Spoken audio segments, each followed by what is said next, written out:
Hello friends, this is Vijay Rajput and welcome to learner eyes Y VRP. तो आइए एक बार फिर से हम लोग चर्चा करते हैं स्टेट मैथ डिस्क्वालिफाइड। धैर्य रखो, सबका होगा।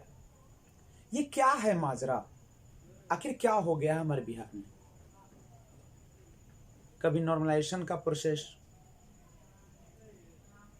तो कभी बहाली न लेने का प्रोसेस, और अब तो एक और बेहतरीन मुद्दा मिल गया है सबको। खासकर जो कुछ हुआ मैथ वाले के साथ, ये तो बहुत बुरा हुआ। ऐसा होना नहीं चाहिए। शायद हमारी सरकार, हमारे प्रशासन लापरवाह नजर आ रही है और उन बच्चों के साथ जिन्होंने काफी मेहनत के साथ एग्जाम दिया था और उनका 25 से 30 नंबर काट लेना, यहां तक कि माइनस में नंबर जाना। चले 25-30 तो बनते, लेकिन ये माइनस में नंबर कहां से आई मैथ में? और हद तो और बढ़ गई है। जो क्वालिफाई है वो केवल अपने हित में लग गए, और डिसक्वालिफाइड वाले जिनके साथ नाइंसाफी हुआ मैथ वाले के साथ खासकर, उनको और रोकने पर लगे हुए। यानी बिल्कुल चुतियागिरी वाली राजनीति शुरू हो गई है हमारे बिहार में, इस स्टेट क्वालिफाइड और डिसक्वालिफाइड के बीच। हम में ही एकता नहीं है, फिर हम अंग्रेजों वाली प्रथा में जा रहे हैं, अपने में फूट डालें। और कोई स्पष्ट बातें नहीं कहता है। गवर्नमेंट तानाशाही पर आ गई, अराजकता बढ़ा रही है, लोकतंत्र का कोई मुद्दा ही नहीं है। जब चाहती है दायर किए हुए केस को अपने और फैसला लगवा लेती है। बहाल करने का मन नहीं है, झूठ मूठ का यह अफवाह उड़ाती है कि मैं अब बहाल करूंगा तो अब ये दूंगा, तो स्टेट वाले को पहले ले लूंगा, तो 94,000 वाले को पहले लूंगा, लेकिन कुछ नहीं होने वाला है। हम लोगों ने इस सरकार के साथ बिल्कुल चुतियागिरी हम लोग सहन कर रहे हैं, और हम लोग को बेवकूफ बनाया जा रहा है। हम बिहार वासियों के सारे नौजवान छात्रों के साथ एक खिलवाड़ किया जा रहा है। ये कहाँ की तुकबंदी? अगर आपसे एग्जाम नहीं होता है, आप कोर्ट से लेवा लीजिए, यूपीएससी के तहत लेवाइए, बीपीएससी के तहत आप जिससे लेवा लीजिए, सीबीएसई के माध्यम से लेवा लीजिए। आप ये कौन सी मुद्दा बनाते हैं कि क्वेश्चन मॉडरेट है तो इजी है तो टफ है, जिसका टफ है उसको नंबर दे दिया जाए, जिसका लो है उसको नंबर कटवा दिया जाए 30 नंबर। आप ही बताइए, अब जो स्टूडेंट 90 नंबर ला रहा था, अगर उसका 30 नंबर चला जाता तो 60 नंबर पर बेचारा है। जिसका नहीं है उसको अगर 30 नंबर दे दिया जाए तो वो ऐसे ही पास कर जाता है। सीडीपी है और रीजनिंग 50 में लोग 40 तो लाते हैं, तो वो तो ऐसे ही 30 पर पास हो रहे। अगर ओबीसी का 68 पर रिजल्ट आ रहा है तो फिर क्या जरूरत है? क्यों एग्जाम लेने की जरूरत ही क्या थी? पढ़ने की जरूरत ही क्या थी?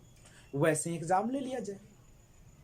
यानी कह सकते हैं यहाँ पे न कोई नियम है न कोई कानून है। बिल्कुल जो जयप्रकाश ने आंदोलन छेड़ा था ना, सेम प्रोसेस वाली हालात आ गई है हमारे बिहार वासियों। बेरोजगारी दिन पर दिन बढ़ती जा रही है, भ्रष्टाचार बढ़ते जा रहा है, कोई सुरक्षित नहीं है, हर तरफ कोलाहल है। सभी के माता पिता परेशान है कि अब मेरा बेटा जॉब लेगा तो तब लेगा।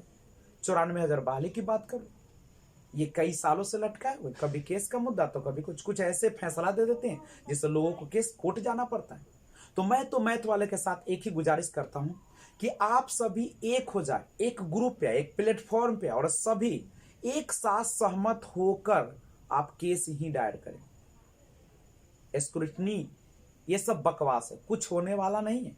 आप केस दायर कीजिए और सभी लग के उस पर काम कीजिए, क्योंकि जो नाइंसाफी हुआ है, ये नॉर्मलाइजेशन प्रोसेस को हटा भी दिया जाए तो ये 30 नंबर माइनस का सवाल कहां से आता? मैं तो ये समझ ही नहीं पाता। आपके नॉर्मलाइजेशन का प्रोसेस क्या है, कभी बताया भी नहीं। आपने एग्जाम से पहले तो कोई बात ही नहीं किया, बच्चों ने एग्जाम दिया, इसमें तो अंधे कंधे भी पास हो जाएंगे। तो क्या किया जाए?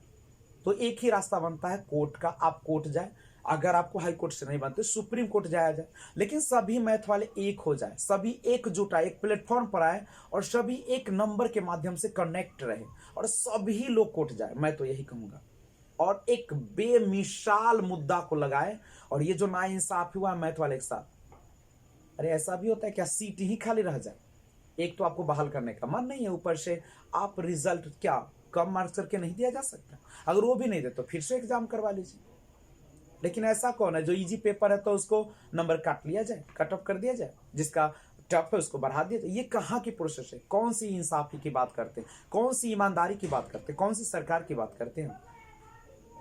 तो मैं तमाम लोगों से गुजारिश करता हूं कि आप पहले यूनिटी लाइए, सभी मैथ वाले एक हो जाइए, सभी एक साथ, और ये सब चक्करों में मत पड़िए। चूंकि पास वाले चुतियागिरी करेंगे, मुझे पता है, क्योंकि उनका तो मकसद निकल गया।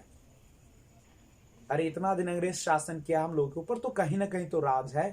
फूट डालो शासन पर, फिर वही है, उनका तो रिजल्ट है। नाइंसाफी मैथ वाले के साथ हुआ, तो मैथ वाले को तो कभी आगे बढ़ने नहीं देंगे, क्योंकि उनका मकसद पूरा हो चुका है। एसएसटी वाले की कोई दिक्कत नहीं, दूसरे विषय वाले को कोई दिक्कत है ही नहीं, क्योंकि उनका तो भरपूर रिजल्ट है। जिन्होंने मेहनत किया उसको तो आ गया, तो दिक्कतें कहाँ इसमें? माइनस में आना नंबर, ये कहाँ की तुक बनती? अगर ऐसा ही करना था तो पहले आप घोषणा कर देते। आपने जो क्वेश्चन 10-12 गलत कर रखा है उसको क्यों नहीं हटा देते? क्यों नहीं पीछे लेकर रिजल्ट देते? तो इन सारे मुद्दों पर बैठकर बात कीजिए, और एक एक पॉइंट पर सोचिए कि आखिर क्यों क्यों मैथ वाले के साथ इतना नाइंसाफी हो रहा है? क्यों 67 दशमलव समथिंग समथिंग नंबर वाला भी पिछड़ रहा है? क्यों वो 10 नंबर क्यों नहीं हटा दिया था जो गलत है, जो खराब है? और क्यों नहीं एक पैटर्न पे आप एग्जाम लगाते हैं जो आप ही कहते हैं कि इजी है तो ये टफ, एक रंग का क्वेश्चन क्यों नहीं बनाते? क्या आपकी उतनी औकात नहीं? क्या आप इतने शिक्षा विभाग मेरा भ्रष्ट हो गया जो एक लेवल का क्वेश्चन नहीं बना सकता, एक पैटर्न नहीं अपना सकता, एक बार एग्जाम नहीं ले सकता? एक पेपर से एग्जाम लीजिए, अगर इजी है तो सबके लिए इजी हो जाएगा, टफ है तो सबके लिए हो जाएगा, मॉडरेट तो सबका मॉडरेट होगा। तो एक साथ करवाइए ना।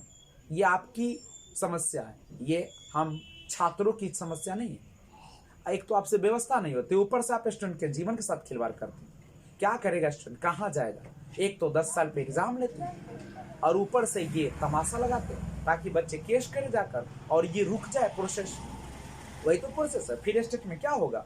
मैथ वाले जाएंगे कोर्ट, वो तो केस दायर कर ही दिए हैं, और वो चलती रहेगी।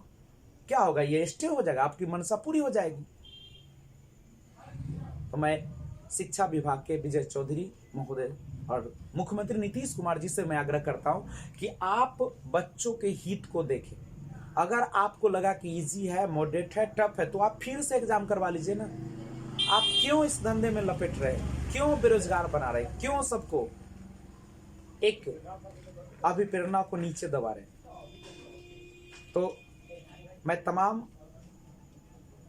मैथ वाले छात्रों से खासकर यह गुजारिश करता हूं कि आप एक हो, एक साथ पटना चले, एक साथ कोर्ट में दायर करें, और सभी लोग साथ रहे, तभी आपके साथ फैसला आएगा। और केस तो होना तय, और ये श्योर, और ये करिए आप। तो मेरा साथ आपके साथ है हमेशा। एक साथ आइए, कमेंट करिए, लाइक कीजिए। मैं आपको इस सारा इन्फॉर्मेशन देता रहूंगा, और स्क्रूटनी के चक्कर में मत पड़िएगा। आपका एक ही रास्ता है, कोर्ट, और कोई नहीं बचा सकता है। सबका होगा, 10 नंबर हटा देगा तो ऐसे ही रिजल्ट सबका हो जाएगा लगभग, नहीं तो बहाली तो रुकेगी, सीओ रुकेगी, रिजेक्ट होगा। तो इन्हीं के साथ मैं आपके साथ हूं, और सभी एक साथ हो जाइए मैथ वाले, और मिलकर काम कीजिए। Thanks for watching.